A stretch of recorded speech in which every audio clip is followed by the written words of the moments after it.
50,000 কোটি টাকার মালিক আপনি, আপনি কেন যাবেন না?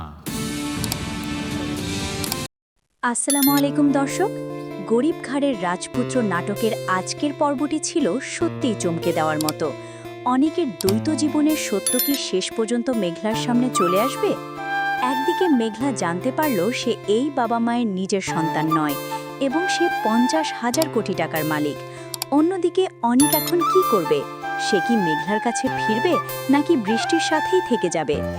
নাটকের পরবর্তী সব আপডেট সবার আগে পেতে এখনই আমাদের চ্যানেলটি সাবস্ক্রাইব করে নিন। আগামী পর্বে আমরা দেখতে পাবো মেঘলা সেই বিলাসবহুল এলিমেন্ট কার্ডটি নিয়ে দ্বিধাদ্বন্দ্বে পড়ে যাবে। সে কি সত্যি বড় কোনো শিল্পপতির হারিয়ে যাওয়া মেয়ে? মেঘলার বাবা মা কি সত্যিটা স্বীকার করবেন? অন্যদিকে অনিকের দ্বিতীয় স্ত্রী বৃষ্টি তাকে ডিভোর্স দেবার হুমকি দেবে। অনেক যখন দেখবে মেঘলা এখন কোটিপতি, তখন কি তার ভেতরের স্বার্থপর মানুষটা আবার জেগে উঠবে? অনিক কি মেঘলাকে ফিরে পেতে নতুন কোনো নাটক সাজাবে, নাকি রাতুল অনিকের সব গোপন তথ্য ফাঁস করে তাকে পুরোপুরি রাস্তায় নামিয়ে আনবে? কিন্তু আসল টুইস্ট তো অন্য জায়গায়। সেই ম্যানেজার লোকটা কি আসলেও মেঘলার ভালো চায়, নাকি এর পেছনে লুকিয়ে আছে অন্য কোনো গভীর ষড়যন্ত্র? মেঘলার বাবার ওপর গোন্ডাদের হামলার পেছনে কি রাতুলের হাত ছিল? অনেককে তার বডিগার্ডদের সহায়তায় মেঘলার মন আবার জয় করতে পারবে? সব প্রশ্নের উত্তর মিলবে আগামী পর্বে। আপনাদের প্রিয় নাটক গরিব ঘরের রাজপুত্রের পরবর্তী পর্বটি আপলোড করা হবে আগামী মঙ্গলবার ঠিক 12টায়।